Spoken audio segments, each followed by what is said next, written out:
Welcome back, ladies and gentlemen, to week 5 of the LPL. We are getting into game number 2 here between OMG and Suning Gaming. OMG almost got perfect games in game 1 in their home arena in their very first game in Chengdu. Didn't look so hot. Hopefully they can turn around the series and make it a good series for their first series in Chengdu. I certainly hope so, Pulse. If nothing else, OMG in their first ever set in their home crowd, they brought out the old players, for Christ's sake. They need to show up coming into this second game, because OMG just were not there, and we'll call it a warm-up. We'll throw it into the wayside, and we'll pretend that game number 1 never happened for OMG.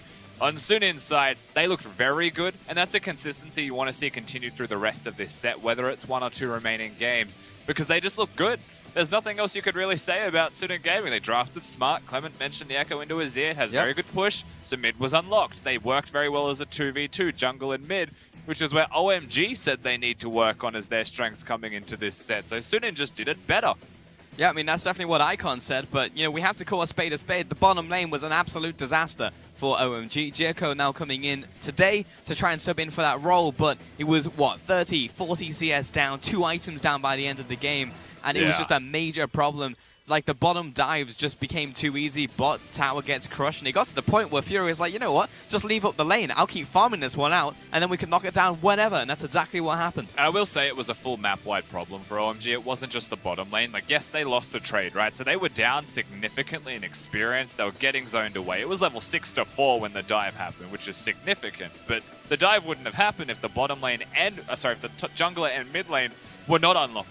To do that dive, right? And they were unlocked because of the champions they selected. The fact that they were able to get a kill top lane accelerated the Sejuani. The fact that Fire Lolly just sat on the top side of mid lane whilst the Sejuani got an experience advantage, took his Raptors away from him, is another small detail that all added up very well for Suning Gaming. They were able to utilize those small leads to get themselves the rest of the game cleanly. And you know what is a big detail, Rusty?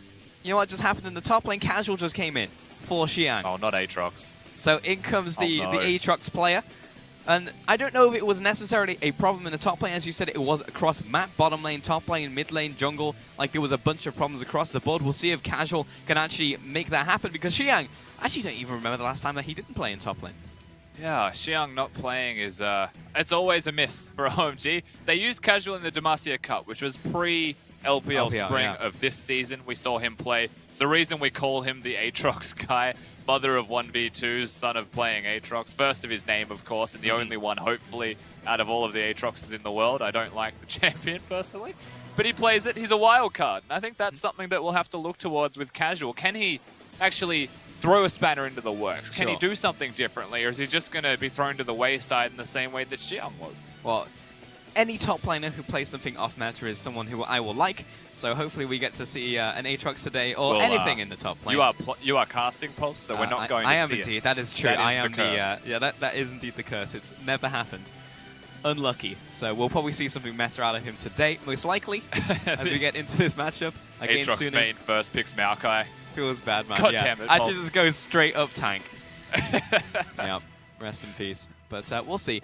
But because we saw a lot of problems from OMG, we've said that multiple times. However, coming into this second game, we just need to see them rejuvenate, you know? Like, the things that we have seen that have been good so far from OMG, pretty much every OMG roster is opening up the game via plays, opening up games via skirmishes versus team fights. So we'll see if they can actually do that, because that's definitely where you can upset a team like Suning, who are, as we saw last game, very good at making these set plays. You give them one thing, they're like, okay, step 2, and then step 3, and it gets under control. But if you have OMG who can just put a stop and combo break you, then that's maybe how you win the game. Yeah, I mean, it's Suning Gaming. They followed the recipe. They made themselves a pretty basic cake. On the other side, they weren't able to do anything. It wasn't like this massive epic creme brulee coming out of Suning Gaming. It was very simple. It was good. And it's enjoyable to watch. OMG, if we throw back to what did make them good, it wasn't just, you know, the ability to have strong lanes. It was what they were able to utilize past that point as well. But because step 1 is missing for them now, they don't have the strong lanes. We don't even get to see if they have anything past that step. So coming into game 2, we just want to see good laning coming out of them. Whether the draft is centered around that fact, or whether the draft is not based off laning phase, and then they just draft for team fighting and have a good laning phase. That's also another way to gift yourself that second step for free. Icon is the man that you have to look at. The Azir early rotation, that early priority on the Azir, now that Suning Gaming have an answer to it, very much evidenced in the Echo, should change. He should actually play something more aggressive. Yep. He is the assassin in the middle lane. He was called the Hitman because he takes names from all of the mid laners that we thought were better than him, and he proves us wrong. But so far, he looks like the significantly worst mid laner in every single matchup, and we know he has more than what he's showing. Yeah, playstyle was definitely a time that we would say, you know, Icon, he is the assassin, but also in terms of what he plays as well, it was Ahri, Zed, LeBlanc was essentially his champion pool. Now, most of those aren't really being played right now, but we have seen LeBlanc out of Icon earlier in the split, and that was some of the sickest play I've seen all this split, probably all year, to be honest. Yeah. Icon did incredibly well, so maybe it is just time to say, screw it, throw caution to the wind, and actually just pick up something like LeBlanc here and try and get something rolling in the laning phase, rolling in the early skirmishes, and actually try and get out of the first 10 minutes of the game. It is just funny to me that when we look at this season, Icon's best game is on an assassin. It's like LeBlanc is still constituted as an assassin, even though she's a mage compared to something like the Zed, and that is when he looked his best. And honestly, maybe it's not meta, maybe it isn't standard. Bring it back. Just play it. Do something that no one expects. Be that wild card in the mid lane and pull off some kind of miracle, because they need that for their team if Game 1's going to be replicated here again. And we're going to have a quick affair for set 1. It could be possible. We'll see if Suning out to just 2-0 sweep OMG in the home arena here. Now we are just waiting on players. Currently, all players are in the lobby. We are just trying to get into game right now, so we don't have more information really for you just yet. But as soon as we have it, of course, we will tell it to you as fast as possible. But for now, we are just waiting on players. Let's get more time to look at their heads. This is something that a lot of the LPL fans actually do enjoy. Yeah. So many fan signs, so much fandom for the individual players, more than just the teams as well, which is a crazy thing to see. The fan signs in particular are something the rest of the world should be jumping on. Very true, very true. I mean, outside this arena, we have like a little area in which you can make your own signs, but I know a lot of the fans actually they have their fan clubs, and then they make their signs already and then come in with them. Yeah, well, the events, they actually have the fan clubs that come together and have a communal payment for a giant banner for their respective teams as well, and that's the crazy large banners that you see on the stages, but these are the LEDs as well. Icon getting a bit of support there. Those are the things that need to be everywhere. Come on. Oh yeah, Chinese fans have got it down on lockdown as well in the LPL. I know a lot of people really like the front row seats, but it's quite difficult to see the game from the front row, but you can see the players very well from the front row. And the fans definitely love those seats. Hey man, they do have small TVs in the front row now. They do, Or for the front row, I should say. You don't want to have to crane your neck up the whole time looking straight upwards. Yeah. That is uncomfortable. They also, like, LGD's arena has movie chairs, like cinema seating. I heard there was massage chairs? Yeah, they're massage chairs. So if you want to sit in the front row, you can probably just recline back a couple of degrees, get a back massage, and look at the screen from there. Oh, no, but is it in the same way that, like, with airplanes, where if you put your seat back, then everyone has to put their seat back because it's too close? That would be how it works, for sure. That would definitely be an issue. It's no problem for you in the front row, is it? That's also true, also true. That is the advantage that you get by putting yourself in that row. And then you get a massage. And you can pay for the massage with your phone, so everyone can get it. Can you really? That is fantastic. That's something fantastic about China that I've grown accustomed to, is you do not need to bring your wallet with you anywhere. You can just use your phone for everything. It is far too convenient for all of our own goods. I bought orange juice the other day with my phone. It was pretty great. You were there. Yes, you did. Wonderful. Well, oddly excited about that, I might add. Yeah, unfortunately, no update for you guys just yet. We are still just waiting on players. Everyone is in the lobby. And that person has a very big OMG sign. So you can see lots of support for OMG. Pretty much the home arenas, no matter what happens, are always going to be packed. Like Snake is, I believe, 500, always packed every single time. OMG, roughly the same. LGD on top of that as well. So you'll always see full fan support for these teams.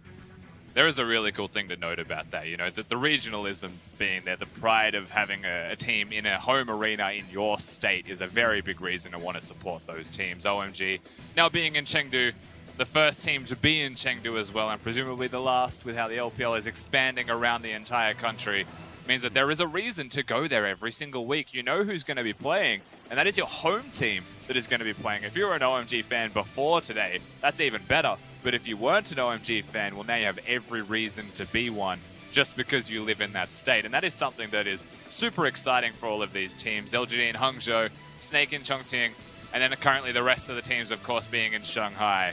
It's an exciting experience across the board.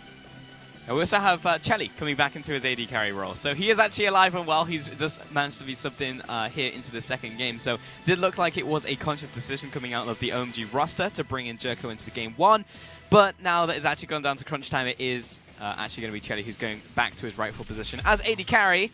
As you can see, we are getting into champion select here between Suning Gaming and OMG. It'll be coming up very shortly on your screens. Chelly, of course, someone that has to be considered. You can see we're about to hop in. Chelly's just going to upgrade OMG. That is going to help a lot. But Casual's also there on the opposite side, so we're never really seeing the full-strength OMG 5v5 roster at the same time. Yeah. But we have seen it in previous weeks and it hasn't been working, so clearly something has to change. Whether that's the roster, we don't know. But the bans have come through. It is Zoe, Varus, and Tam Kench from OMG. And Suning Gaming will ban away Rise, Gangplank, and Galio against OMG right here. Will be a first pick of Sejuani for Hacker. It's a pretty good first pick to secure for yourself. Full credit to Suning Gaming, recognizing, of course, the priority they have on Sejuani and how good Hacker is at the champion, which is weird to say, given that he was the Kha'Zix player last year, but he's diversified. He's picked himself up the tanks. Now something that hasn't been banned, Pulse, was in the first game. It's now locked in. It's Skarner for Fire Lolly. It was, in fact, banned by OMG in Game 1, but will be picked up by them in this game. And Fire Lolly actually looks very happy to have this pick. Skarner so far, 50% win rate in the LPL. 3 out of his 6 games have been wins so far. You know, Fire Lolly, last time we saw him, he was playing the Xin Zhao. He said to himself, and it was in the mic checks as well, that he only has one champion. And they can't ban it away from him, or he's going to swap to the other jungler, and he's not going to play at all. But now he's shown that he can, of course, play others. It's not a surprise that he can play more than one. This is a new jungler, though. We'll have to see how he goes picking up the Skarner. Has he been able to adapt to the new champions running around in the jungle pool? Or is he going to feel a little bit behind the times and be lacking? Definitely changing the team's playstyle as well, you know, looking towards that Skarner, trying to get that ultimate down onto a key target. We haven't seen any key targets just yet. There's one. Azir gets locked in for Knight into the mid lane. It was also an Ezreal pick for Chelly down there, so it's going to be early rotated for him, for OMG. And now our last remaining pick on first phase here for Suning Gaming. And see what's going to be here from Suning. Tam Kench is banned, so they don't have a major priority towards a support role. Braum is the other supportive choice for Yoon, and instead of going towards that, having the second ban phase coming up, they choose to go towards their AD carry. Oh, it actually happened! Oh my god. Are you actually kidding me? The curse is broken! He's an Aatrox one trick there. Why does this exist in the LPL? How does he get into it? You know what? That's fine. Let's just see him play first. I won't say anything. Okay, well I'm gonna hold off until we get into games to talk about the he actually picked it. Man, maybe that's got to be the reason. You know, he just came in and was like, all right, coach, I've got one pick for you. It begins with A, ends with Aatrox. You know what would be genius is if all of this time Icon's been sitting in the hyperbolic time chamber maining Aatrox on a Smurf. Hey. And they flex it. Everyone's like, oh, Casual's coming in as an Aatrox one trick, pick a counter. And then they are on red side. They're on red side, so he flexes. That's not going to happen, but it'd be so cool. That would be super cool if it happened. Camille and Rakan with the final 2 bans from OMG, and Kassadin will be a ban against Icon here, so clearly they're not expecting it to be a mid lane Aatrox. And Suning, final pick right here, it's going to be Vladimir towards OMG, so Icon not get his hands on that one either. So let's actually see what Icon goes towards now, because we want to see the Assassin, but he might actually go towards a mage in the end. Of course, we know that Azir being locked in by Knight when he had the counter pick of the Echo is something curious. Of course, Icon is still a good Azir player. It just shows that Knight has a higher priority on instead of countering it this time, instead of being the 1-3-1, they want to group up and be more of a team fighting oriented team. And that may just be because Chelly is here. And an AD carry's role in 1-3-1s can be very convoluted and difficult to execute. And so they go back to a more tried and true strategy here, Suning Gaming. Whereas on the other side, not exactly tried. Well, it's tried, but is it true? That is the question, 100% as we get into this game. Sion was also locked in for Xiao out into the top lane, so when in doubt against a weird pick, just pick a tank. Go for something that's also going to be strong in the laning phase, such as Sion, who pretty much has both right now. And Thresh actually coming in for Yoon, so trying to make some plays into the bottom side. And it's actually going to be our 5th Thresh so far in the split. Unfortunately, Thresh has yet to find a win. And Cassiopeia will be the final pickup for Icon here. Yeah, and look, Thresh is a very popular pick in the LPL of old. We haven't seen a lot of it, and for very good reason, of course. Thresh has been slowly phased out and out more of the meta. Rune changes, itemization changes. There's some nice things there, but generally he's just been that little bit weaker, and that pushes him out of the meta by quite a significant amount. No Kalista to be seen with it this time as well, which does hurt the Thresh. It means that a lot more of the onus is on him just hitting his skill shots. And ultimately, the team composition from SNG Gaming by having the Sion and the Sejuani there rounds it out super nicely. You know, you've got Nazir to protect your Xayah for late game. You've got a Sion Sejuani to stand in front of both of them as the tank line. That's the engage as well. Sion can flank if need be. Thresh is just thrown in more as the wild card of the team composition. He can do all of it. Go forwards, go backwards, generate picks. And we have seen this, of course, before, where the Thresh can hit that first hook that starts off a pick, which then means that the team composition from SNG gets incredibly strong and super oppressive around vision control and denying objectives. Most importantly, around the areas of control in those objectives. It's one of those big momentum picks as well. If you're feeling it, if you're feeling Thresh in the game, you'll hit every single hook and you just won't miss. And every single time you'll get a pick, you'll make something happen. So it's a pick that is definitely high risk, but definitely less high risk than something like a Blitzcrank. So we'll see how it works out. On the opposite side, though, we have a team and then we have an Aatrox. So the way that Aatrox really usually works, well, I say usually, I don't even remember the last time we've seen an Aatrox in competitive play, is he's a split pusher. He's not so much of a team fighter. You'll see him in skirmishes. You'll see him maybe in the early game invading. But yeah, you'd expect mostly, a 2v2 or something, though, right? Because his early game trading is incredibly powerful. And if you ever bring a jungler up there or any kind of crowd control to help him, then you'd be very oppressive. But I mean, unfortunately, it's a Skarner into the Sejuani. So I wonder how oppressive that 2v2 skirmish would actually be. Skarner needs to hit the E to slow them to even get the stun off in the first place. Yeah. And he's a jungler that ramps up in damage and doesn't have immediate burst. And I do feel like it's almost impossible to kill their opponent 2v2 of a Sion and just Sejuani, right? I pretty much feel the same here, Rusty. It's essentially just going to be ramp up in damage, especially for Aatrox as well in the 2 versus 2, where Sion and Sejuani are very much up front. So if they win the trade in the first couple of seconds, that could happen. But we are on to the Rift, ladies and gents, for the second game here between OMG and SNG Gaming, and the second game in the arena here in Chengdu for OMG, their home arena. Let's see if OMG can actually pull it back and pull back the series against SNG Gaming. And if nothing else, OMG have come in with guns blazing. They've changed up their draft. 2 new members into the roster. Of course, Chelly, the actual AD carry of the team, returns to the AD carrier position. That'll do wonders for OMG in their 2v2 lane control, which spilled over very early and very aggressively in favor of SNG Gaming. And the rest of OMG, Icon, it's not an assassin, but it might as well be with how some Cassiopeias play on Summoner's Rift. Super aggressive. The phase rush means you can lock people down. All is missing is that pure mobility, but still a very strong champion in its own right that will have a lot of pressure. And I do think while we mentioned the top lane pulse, the Aatrox and Sion and how they could be relevant to skirmishes, I would actually expect a lot more of it is around Icon and Knight in the mid lane. Oh yeah. It's actually very unlikely we see a whole lot of Aatrox this game. Most likely he'll be on top lane island for a long time and then also transition to split push island for also a long time. So he will become a threat later. It's difficult to compare him really to any other champion. Well, I'm like, how do I compare it? Do I say like Fiora? Not really. Yeah, look, well, you're the Gouda god, so if you don't know what the answer is, Pulse, then generally people are left asking the same question as you. True. He doesn't fit into any team composition. I mean, Aatrox just is bad, right? But like, if you're an Aatrox main, then it isn't as bad, and that's usually the way it works. Yeah. But most mains get capped at a certain point by the limitations of their champions. The ones who can excel, get past that point, get to Challenger. You're looking at like the Rivens, the Yasuos, and the Fioras here and there. Just because their champion is so intricate, so crazy with the ceiling of it, whereas Aatrox is just basic. Yeah, this is the first Aatrox we've seen anywhere in the world for the Premier Leagues.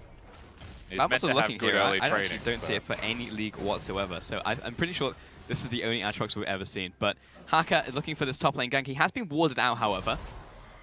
The Fire Lolly is sitting in the shadows. So I was going to go for this engage right here in casual. He does have the passive up, so he's okay to die right here. I was going to pop the passive anyways, and Fire Lolly will follow up the damage. He's got a lot of damage coming in from the Crystal Slash. Casual just needs to try and get in range right now, but he just can't quite do it. Now he flashes in. Last door check's going to do it, but then the Aatrox goes down. 400 gold over to the hands of Haka. Now Fire Lolly needs to get out of here, but he took so much damage coming out from this one. E comes out, but the flash was held on to from Fire Lolly. He'll get out of dodge. I hope we get to see a replay of that again, because honestly, it's just a little bit embarrassing how the kill went down there for the Aatrox. He flashed to get the auto attack off, and it actually looked okay for OMG. He used his passive as Aatrox early, trades his health to get the Skarner's stacks stacking up, and now Yoon in mid lane. Ooh, good flash from Icon, but even better roam from Yoon, who was able to burn that into the mid lane. And you know, ultimately, what happens in the top lane is just a mistake from Casual that results in a kill to Xiaowao.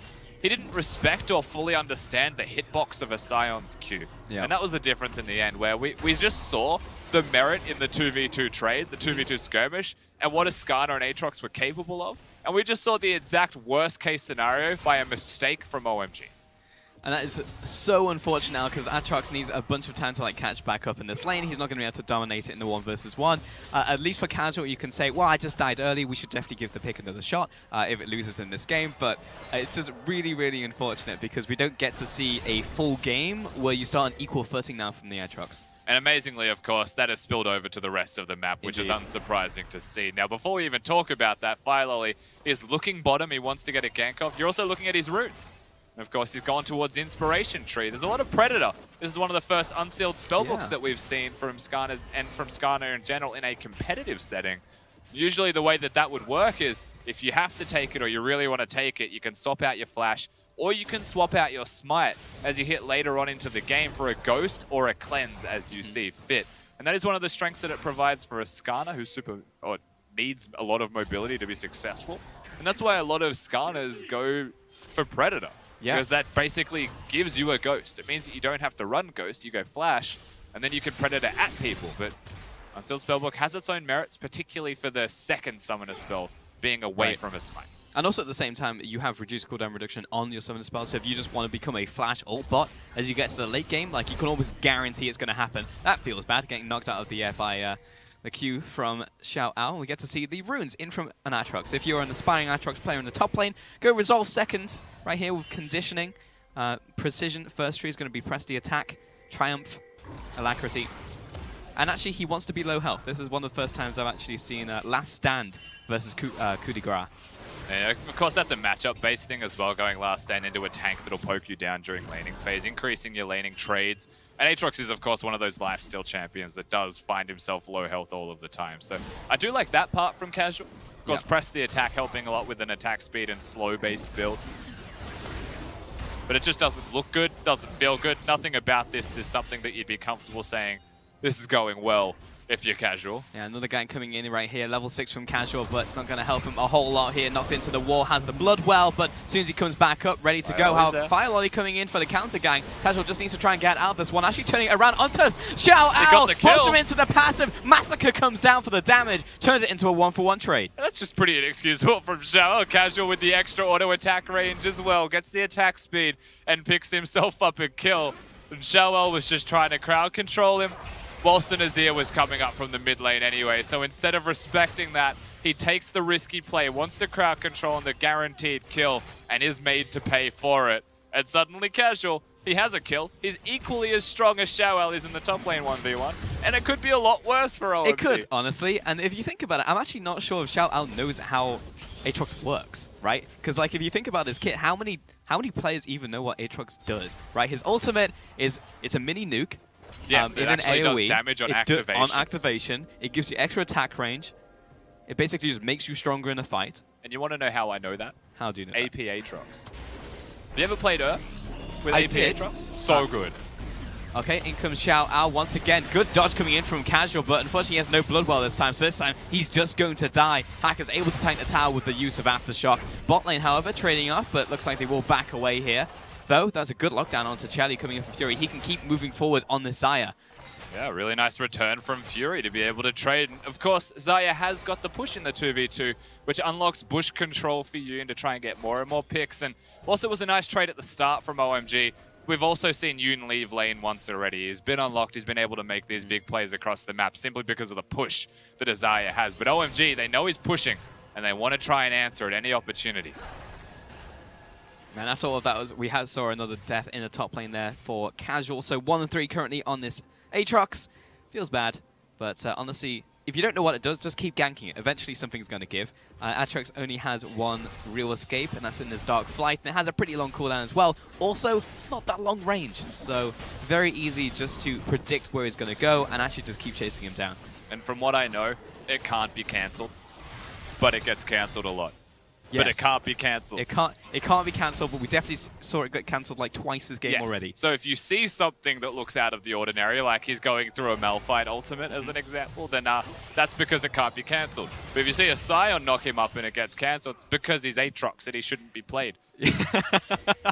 Yeah, there's definitely some problems with Aatrox. He hasn't been touched for a long time. There were some changes. So before, Aatrox used to be able to have his passive at all times. So it was basically just like a free Guardian Angel in the same way that like Zac passive works. But then it was changed, so you actually have to get to maximum on your passive, and then you actually have it for a little bit. So the cooldown is still around 4 to 5 minutes, but it just makes it harder to access that early. So you can't just dive at level 2. Yeah, of course. It does mean he has to get the stacks off. Press the attack works nicely as a route for him as a result of that as well. And it doesn't really matter, as you mentioned, if Xiao even knows what Aatrox does, because when he's behind, he's not going to do nearly as much as if he was ahead, and he'll only be a problem if he's equal or ahead. So ultimately, they're doing the right things here, SNG Gaming. OMG have only fallen down 1,000 gold, though, at 9 minutes. This is much better than their last game. And they have got some control. At least the bottom lane's gone dead even. Chelly and 5 much more comfortable. Yeah, when you put an AD carry in that position, oh yeah, he's feeling it.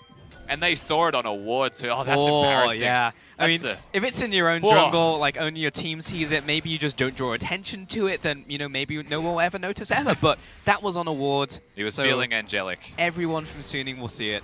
Unfortunate. The 2-for-1 special. He's able to save the ward for a while as well, Knight. Oh, man. It goes from bad to worse. That'll happen. It looked like he was just trying to ward right there as well, because he had that on near to the same hotkey. He probably bought an item or something, and yeah, the item it shifted it. Oh, you hate to see it. Happens. But OMG, to like look at the wider picture, are in a much better scenario this this game around. Holy moly, English is pretty difficult, it turns out. SNG Gaming are going to get the first dragon of the game, though, over to them. Hacker is going to secure that one with their AD carry, and he'll go back to base as well. So Ocean are going to be super good in the early laning phase here. And Knight's having a very good series for himself and being a major part of to why that Drake was to be able to be secured at all. Honestly, having push in the mid lane, having control of Icon, stopping him from being able to leave the lane, and suddenly the Drake is an objective they can look towards. A bit cheesy by going over the pit, of course. They don't want to be spotted and have any kind of fights for it, but they can circumvent that by having push in mid lane. So even if a fight happened, they have the threat of a quicker rotation. Exactly. Meanwhile, in this top lane, Casual still trading off against Xiao Ao, but this is the problem with Sion into a lot of matchups. He's just a big ball of health and sustain, and it's actually just very difficult to do anything. So he's able to push Casual out, even though Casual has an ability that gives him life back on his W. Yeah, I mean, honestly, for what Xiao Ao has done so far has been pretty smart, just from his itemization as well. Yep. Is he's gone towards the Glacial Shroud Rush, give him mana. Now, the idea against the Aatrox, if he's going to sit there and auto-attack to sustain, and he needs to be in melee range, then doesn't he? And a Scion has a lot of melee range-based damage. So instead of just sitting there and poking him and running out of mana after 4 minutes, he chooses to purchase mana first, prolong those trades, and that's why he's able to consistently win the lanes. So far, it's been pretty smart from Xiao. Also, if he's put into like mid-game or late-game against a split pusher like Aatrox, then he'll also go towards that Frozen Heart in the end as well, and then reduce the attack speed coming in from Aatrox, because he is very much an attack speed-based champion. He's going to go for the Blade of the Ruin King as his first item as well. Of course. You know, I was just thinking about it. I think I have it, Rusty. I think Aatrox is just a worse Aurelia, and Aurelia is also not good right now. The ultimate is some burst, makes you stronger in a fight in terms of sustain. You've got a dash that mostly just moves forwards. You can control as Aatrox, so that's a big plus for him. You have a W that sustains you, does an extra bit of damage as well. And your attack speed base as we look towards... and again to the bottom lane. Oh, what a hook coming down onto Chelly. He's just immediately dead. Violoi trying to trade off in this one, and double teleports coming down. But SNG Gaming, they're closer to the play. Five's almost dead. Violoi is almost dead. And the Zhonya's comes up, but in comes Casual. 1 versus 3. He's already knocked into his blood well. An Icon coming in from the mid lane. He says, nope, not touching that one with a barge pole. And Fire Lolly, he's definitely in a bad situation, but now Fury knocks both of them away. Xiao Ao comes in, gets the slowdown. Decimating Smash doesn't quite connect as the flash comes in. I mean, City Gaming just deserved the kills from that one. The pick onto Ezreal, the fact that Casual's gone now as well. It starts off with Yoon hitting a hook, and it just looks clean from them. There was a couple of inconsistencies on the back end of the fight. You know, Fury going very far by himself, flashing without vision of the Skarner, who had a shield on, so just dives a little bit too far. But realistically, you know, Sin Gaming, they kick it off in the correct way, and whether it was caught out of position or not at the start, they're the ones who turn that around incredibly well, just from a mechanical prowess. And this is 5 and Chelly going forwards. 5, as he throws the ultimate, Yoon's able to put the hook through, so no matter what, it was going to go off. And that's a very hard hook to dodge, just because you have no idea where it's going. The Thresh is knocked in the air, very hard to navigate.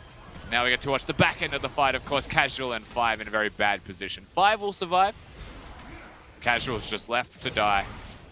Yeah, Icon definitely looked at the play. He stepped up and was like, nah, no, not going to happen. Not going towards this one. We'll look for a play in the mid lane, though, and everybody has arrived in from Suning Gaming. When Firelolly comes in with a response right here, hits the Impale, but the damage is still onto Icon. He's about to fall, but Icon will trade his life with Knight right here. Great play coming down onto 5, though. That'll secure the second kill, making it 1 for 2. I respect what Icon actually went for there. Uses the heal, continues to trade with the Azir, prevents him from getting out. Remember, the summoners were used by him just on the engage, but ultimately OMG, they lose a second member for all of their troubles. And meanwhile, on the bottom side of the map, Fury's putting pressure down onto the objective. So OMG, there is some fight in the system. We are seeing some gas in the tank from our red side in this game, but they're just being out-traded in every conceivable way by Suning Gaming, because they're able to make the plays first. Yep, they're also turning up to these plays with more gold in their pockets now, especially when this tower drops. That would be another solo gold tower going over to Fury, the second one in the set. That just feels good,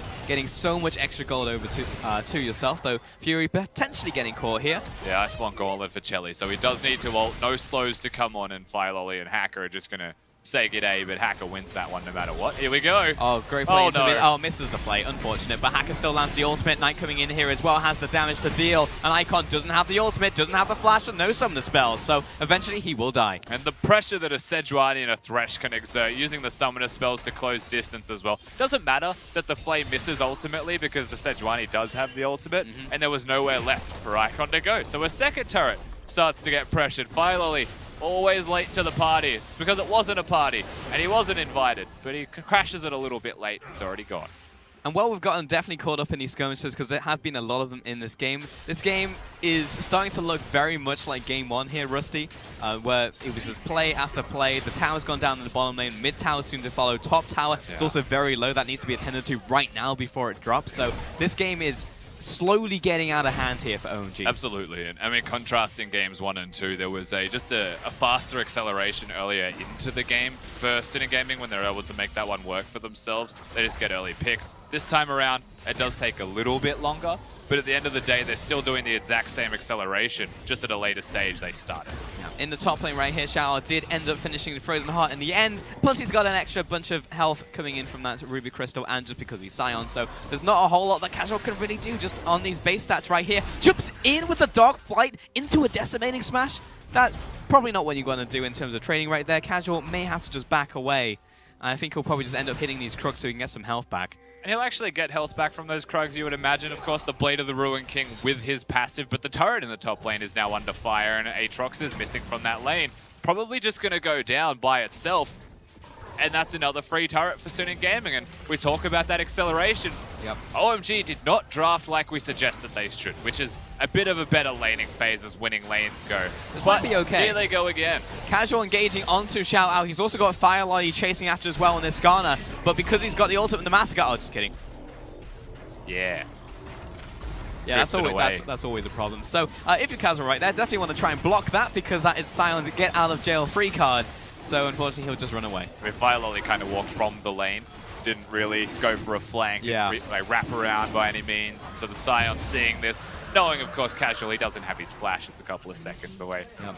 Can't close the gap, so he's just going to chug on home. Well, that Easy as you'd like. That was definitely a buzzkill, for sure.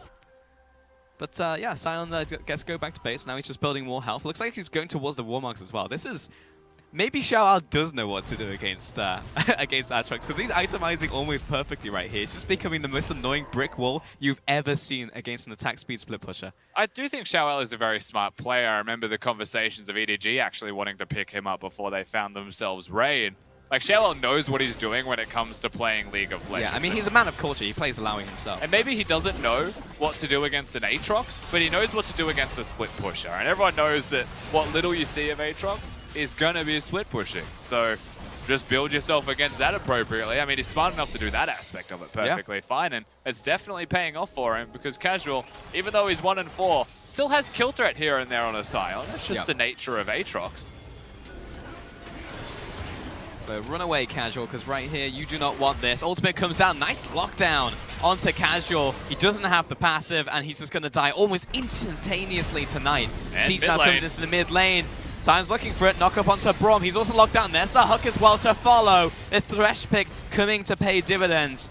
And Hacker, oh hello, Herald's actually coming in from behind as well with the flank. Mid lane, Chelly jumps out of the way with the arcane shift. He's getting chased down. Fire Lolly behind his tower. The tower's already dead. Here comes the second charge now in with the Herald and the Miniwave flooding in. And this is almost perfectly set up from Suning Gaming. Icon is just in the bot lane. He's split pushing on Cassiopeia. Yeah, he's pretty much acknowledged that defending this mid lane inhibitor is not impossible. So instead of being there, he was hoping perhaps Chelly with the Iceborne Gauntlet would have some wave clear. Fire Lolly also using the ultimate to distract for a second, but he just pulled a tank under the turret, so the tank walked away. It's kind of just what he does. Very hard to kill. At the end of the day, it's still the inhibitor that's blocked down by Suning Gaming and a red buff of Fury. And it was clean. They're out. Suning Gaming are now on an 8,000, or almost an 8,000, about 7,000 gold lead against OMG right here. 2 dragons. That's unfortunate. Last 0.1 seconds on that recall. And 4 towers ahead of OMG as well. So almost another perfect game coming in here. And the wild card that OMG has, like Icon has damage, yes, but into the top lane, you've got Casual on this Aatrox, 1-5. So the wild card is not doing so hard right now. No, not at all. And at a certain point, you're like, all right, he's being caught out of position, he's dying a lot. There is a time where you just neglect him now. You just put the Sion up there, you clear the wave, you bully him out, and then you bring the Sion in group. Yep. But they're doing that and killing him simultaneously because they're working through the jungle. And Casual was sitting at the red buff, kind of asking for it. He's like, come and kill me. You know, I'm a distraction. Cassiopeia is pushing bottom lane. And then everything dies instead. Well, that was a big old whoopsies. This game's a big old whoopsies, Pulse. I think it definitely started from that draft. As much as I do love to see innovative picks, One-Tricks especially get to play their champions on stage. Aatrox is currently a champion who is just not very good, unfortunately. And you can be as good as you want on Aatrox, but eventually he's going to hit limitations of the champion. Like, even if you get fed, if you flip that scoreline and he's 5-1, he still faces the same problems. You group up on him and you look for the kill, he's still going to die. Like, he can only hit one target. So he can't beat multiple people in a multi-man scenario, so it's just a problem. I'll be real with you for a second, Pulse. You know, there comes a time in every person's life where they want to be a pro player or they want to aspire to something great. Sure. This is a really nice reminder that you can do it if Casual can. True. True.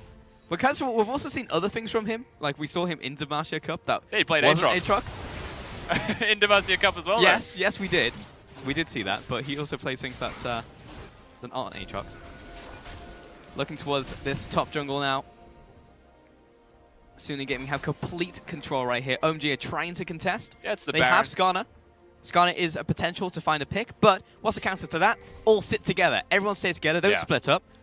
So Knight just revealed himself, of course, by standing there. They knew the Baron wasn't being started, but ultimately for Suning Gaming, they've chosen to start it now, and that's the last part of visualization that is available besides the Cassiopeia scrying orb.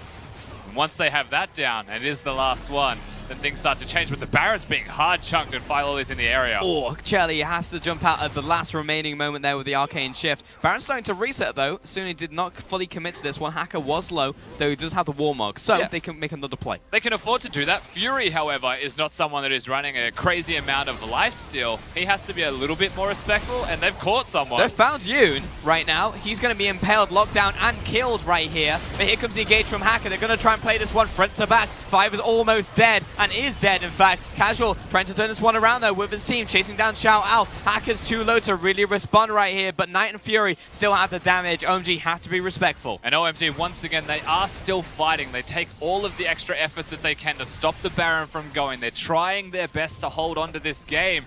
But realistically, SNG Gaming, they use their flashes, they use their summoner spells respectfully and defensively. Michelle doesn't have flash anymore. Well, he's going to be trapped down, locked down, but he's got so much health, so much armor right now that they can't really cut through him. And Hacker's ready Fury's for the re-engage. In comes Fury, and Casual has to run away from this guy. He's not able to assassinate him. Firelolly has to jump over the wall, and in comes Knight with a huge ultimate. Finds one, Fury jumps over the wall, he finds a second, and now Icon, he is separated from what remains of his team. 3 kills over to Suning. The carry of the team, Knight, for this split, comes in clutch with another Azir ultimate. He's been the biggest threat this entire time. OMG, they're poking tanks. They're trying to whittle these tanks' health bars down, but they both have a Warmog, so they have to kill them or it doesn't matter. Knight's been doing damage this whole time. 5 may die for that attempt using the Winter's Bite here. At the very least, he's going to have to burn the flash, and soon in game we will go back to base with so much gold to spend now as we get to see that mini fight one more time. Once again, Xiao Ao has no flash. He's in a position where he may actually die, so the rest of SNG Gaming come in. And this starts off nicely for SNG with Hacker getting the engage, and then Fury comes here, and that is more than enough to be the difference. Fury actually pushes them all towards Knight. He was so close to getting Casual as well, but Casual still died because Fury just has to use an extra summoner spell to secure that kill. Very nice stuff from SNG Gaming. Yep, really good stuff coming in from Suning, and OMG definitely realized that the right target was not the Scion after a while, since he is just a massive ball of tanky stats right now, just does not die. I will say though, there is not really a thing as a better target, as they can't step past the Scion, they can't step past the Sejuani to find the Azir or to find the Xayah. Yep. They got to kill into Yoon. That's because the Thresh is stepping up here and there and he's trying to get a hook off. And so they get a nice pick onto the support, but I feel like that's the only person that OMG can get a pick on. But this is kind of a catch-22 right now because they are so far behind in terms of gold. You're right, there is no good target really to go for unless they get a good 20 seconds just to all wail on the Scion, I guess. Hook lands onto the Braum, and they lock him down. He's almost instantly dead. He will eventually fall. There we go. Knight's going to want to pick up the kill.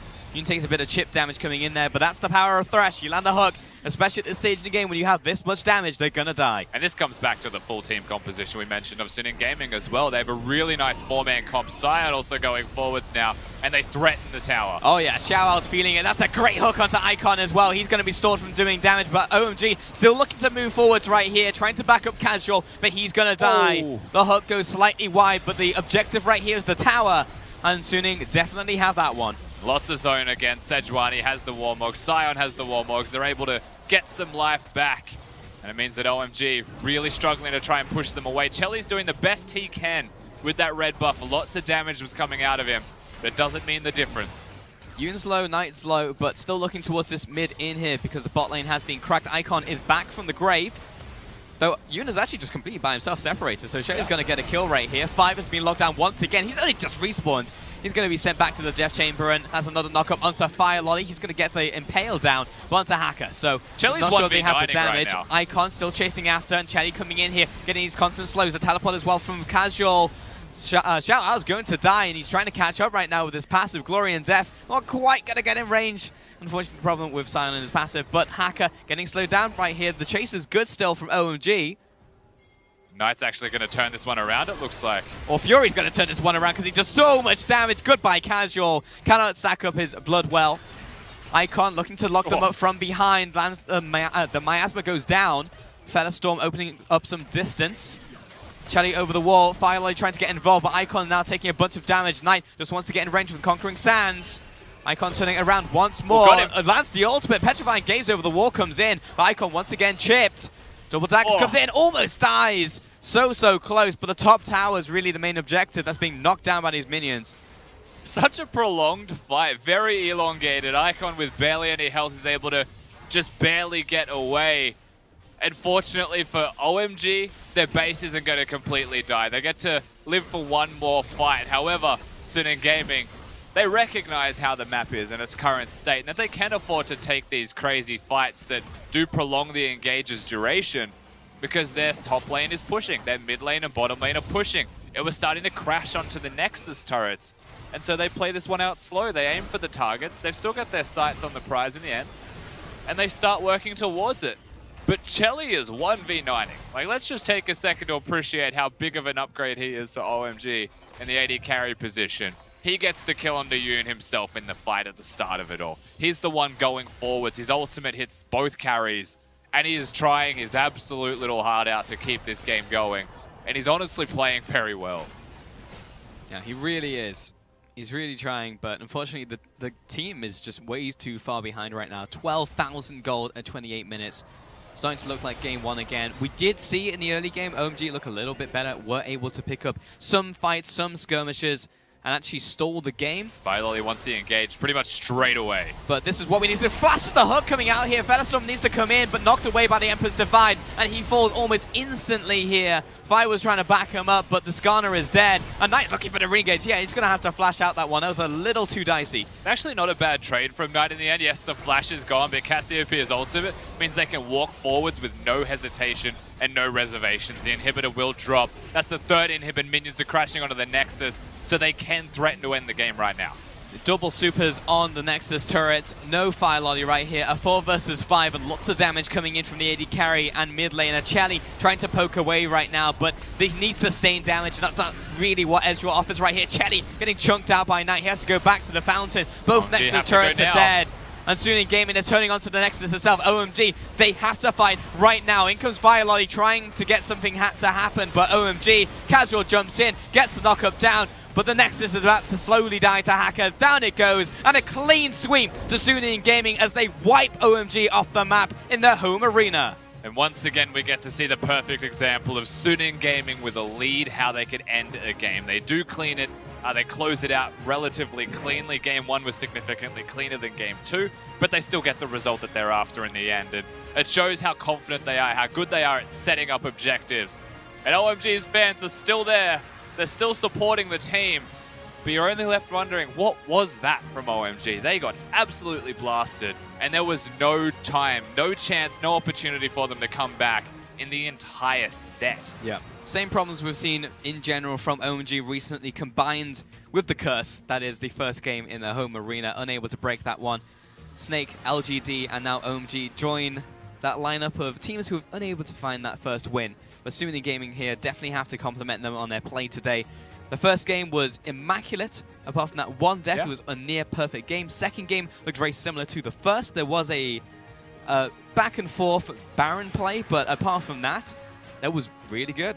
I mean, really, it was just the Thresh pick for Yoon, throwing a spanner into the works as the composition went as well, and he was caught out of position a couple of times. Could have been any other support, but they chose to go for the Thresh, and there were some very good hooks to redeem himself through the early to mid stages of that game. And Suning Gaming are still the shining light of this whole set. The biggest takeaway here is that they have what it takes, and they are still pushing themselves towards that playoff position.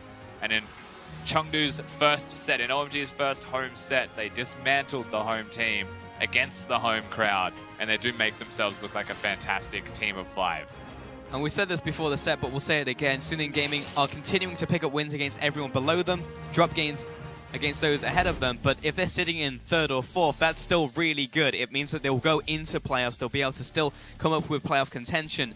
And the fact that they're able to maintain this, they are looking like one of the more consistent teams in the league now, being able to do just that. And a lot of it, for me, is around Knight. Like, the rest of the map is looking fantastic. Fury and Yoon renowned for having decent lane control, but more importantly, leaving the lane. Knight working with Hacker is something that is a pleasure to see. And they had Hacker for the entire series. There was no TN. The TN is 5 wins, 7 losses in the jungle role for Suning Gaming. Hacker was 5 and 2. He's now 7 wins, 2 losses, and it does show that thus far, he is definitively the better jungler, and he was a key piece in taking apart OMG today, and that was what he did, working alongside his mid laner in Knight, and they did look like a good 2v2. Yeah, that, and you also had the backbone of the bottom lane there as well from Suning. Fury and Yuna almost always just going to do well, and also in that first game, when you put them against a severely weaker bottom lane, you see what they can do. You know, it's not just that they always do well, they can also exploit a matchup when they know how to play around it as well, and that looked super good from the bottom lane in the second game, even going up against Chelly, they went even, and then we saw plays coming out of Yoon. It's not just Yoon just plays to protect Fury, he can make plays himself on the Thresh. Yeah, a lot of the presence now goes towards Knight as far as the carries are concerned on Suning Gaming, but the bottom lane are still carries. They have been for this team before, and I've no doubt they will continue to show that here and there. Yeah, honestly, good stuff so far from Suning Gaming as they took the 2-0 victory over OMG today. That's going to do it from us, though. We are going to send it over to the analyst desk to take a look at the series.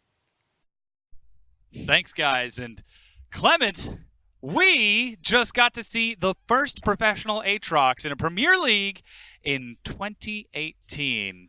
I'm smiling to myself because I have prepared my life for this moment. I have actually went in myself and dabbled in the dark arts of Aatrox. And I will tell you, not as a joke, there actually are a lot of Aatrox players in terms of High Korean Challenger. It's a very good matchup into Rumble and Gangplank, and players like Jinu actually do play it.